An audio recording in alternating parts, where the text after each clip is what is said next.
Today we will be going through the best settings for your Sony FX30 in order to help you capture amazing cinematic videos with your camera. So let's get started.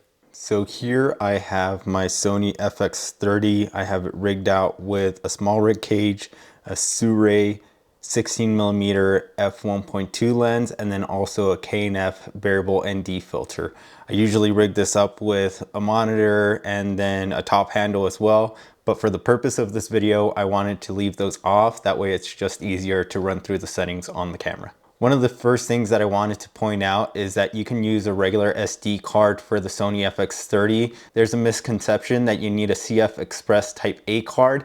That is not true. You do need one if you want to shoot in cropped 120 4K, but for 24 frames per second, 30 frames per second, and 60 frames per second in 4K, you are good to go. So the way that I shoot, I usually open my aperture all the way. The aperture is this portion down here.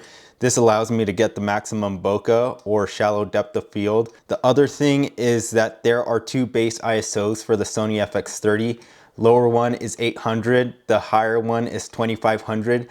I only use those two and then I adjust my exposure using my variable ND filter. So if you do own a Sony FX30, try not to use any other ISOs aside from 800 and 2500 because that's what's going to give you the least amount of noise in your videos. So just keep that in mind.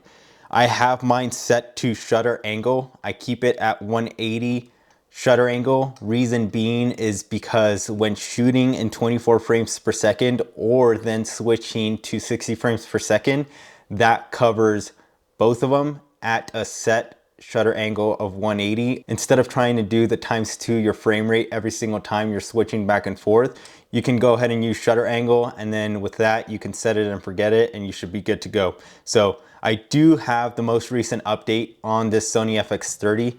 So if you haven't updated your Sony FX30, make sure to do that. That's what's going to give you that shutter angle option. So moving over to the settings, these are my main settings. I'm shooting in 23.98p, which is 24 frames per second for most of my footage. And then from here is where you can go ahead and up it to 60 frames per second. Same thing, shutter angle at 180. Fast aperture or wide open at 1.2 with Sony 16mm f1.2 lens. Adjusting exposure with my variable ND filter. As I mentioned, base ISO is 800 and 2500 on the FX30, so I usually have mine at 800.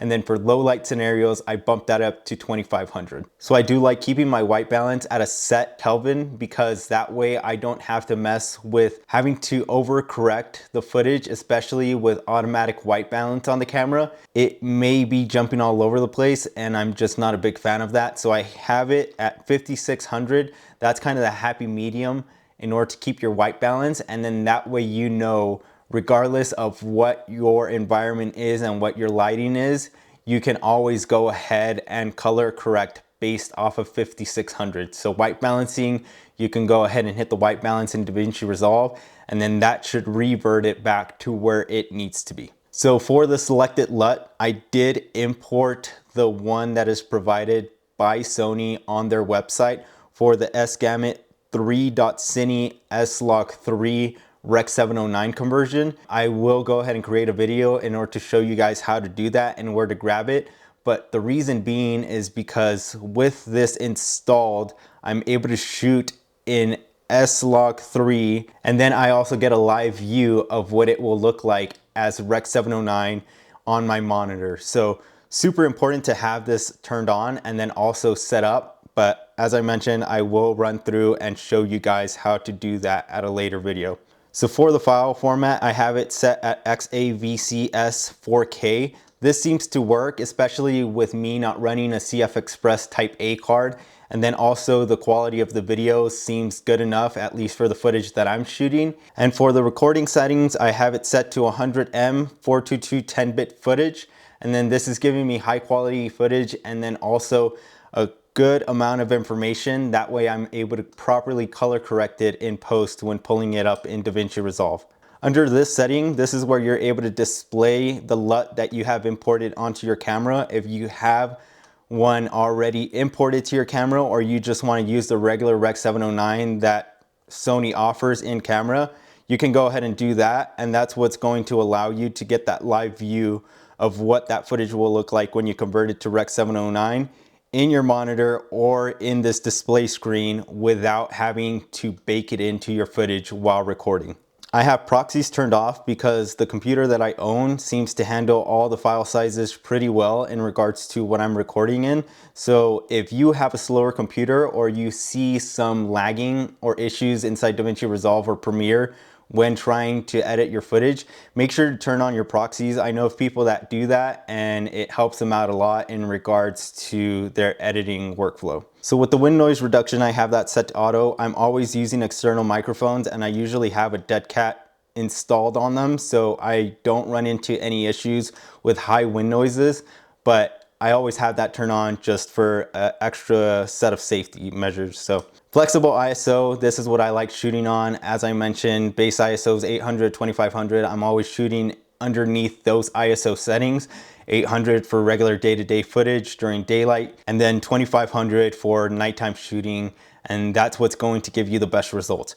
Cine EI and Cine EI Quick, I've messed around with them. It's a little bit more complex. I understand the concept of it, but for me, flexible ISO just seems to work, especially coming from the Sony A7 III. That's just what I'm comfortable with. And regardless of the situation, you're still getting the exact same files, whether you're shooting on Cine EI or flexible ISO. Base ISO should always be 800 and 2500. So for color gamut, this I have it set to sgamut3.cine slog3. That's what's going to give you the wide range of colors when shooting all your footage and then having that amount of flexibility inside of DaVinci Resolve or whatever software you're using to color correct your footage. So you're shooting in sgamut3.cine, and then this, when turned on, you can set it to convert it automatically to Rec. 709 with whatever file you have installed.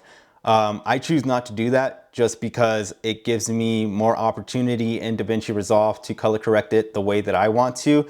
And by having it set to Rec. 709, that kind of defeats the purpose, at least for me, in shooting with sgamut3.cine or slog3. Next off, I have one SD card installed, standard steady shot. I don't want to have it in active. I heard that active crops it in a little bit more, so I set it as standard. For focus mode, I have it set to continuous autofocus. I usually switch this from time to time between autofocus and manual focus, depending on what my shooting scenario is. With the Sirui autofocus sniper lenses, which I have on this camera right now, you do have the ability to use the focus button to do a quick focus, and then from there continue manual focusing on your subject. But for the most part, I have it set to autofocus if I'm doing quick run and gun shooting, or manual focus if I have the time to set up the composition and then I'm shooting somebody that I know I have control of in regards to where they're standing, where they're looking, how they're positioning themselves. That's when it really comes in handy. The focus area, I have it set to center fixed. I usually bounce back between zone and wide depending on what my shooting scenarios are. But for the most part, I just have it set as center and then I just switch it off based on my shooting scenarios. For face detection, I do have this turned on. Main reason is because most of my shooting involves people, so I want it to autofocus on the person's face or track them by eye. For the most part, with the Sirui autofocus sniper lens, it does really good with the integrated camera settings. I haven't ran into much issues with it, but for my case, I usually have that turned on. So the benefit with the Sony FX30 is that you do have a couple options when it comes to face and eye subject tracking. You have the option to set it to human, which is what I currently have it on, just because that's what I'm mostly shooting. You do have the options to set it to animal and bird. I do find it funny that they did one specifically for bird, but as long as that works for your shooting scenarios, that's all that matters. So for me, human seems to work, and that's the settings that I have. Moving into this menu right here, I do have my audio recording level set to 24. This seems to work for both of the Rode mics, the shotgun one and the clip-on ones that I own. Regardless of which one I'm using and which one I have connected to my camera, the 24 level seems to work for me. Autofocus continuous, especially with the Sure autofocus sniper lenses. That's the whole entire purpose, having that autofocus capability. And then I have the freedom to then switch it back to manual focus if I need it.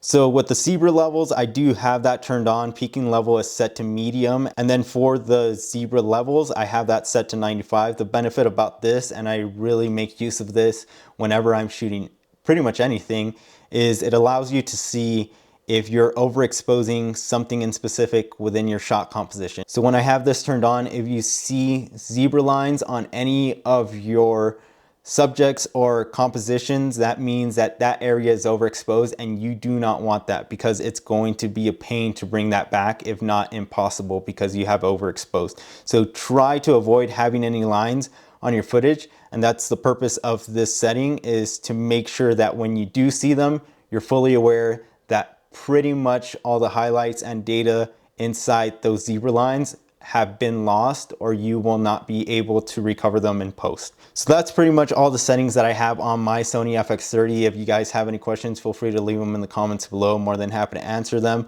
And if you also have any questions in regards to any additional settings within the Sony FX30, make sure to leave them in the comments below. More than happy to run through some things in depth. But yeah, ultimately, thank you very much for watching. I appreciate you guys taking the time to view this video, and I will see you guys next time. Peace.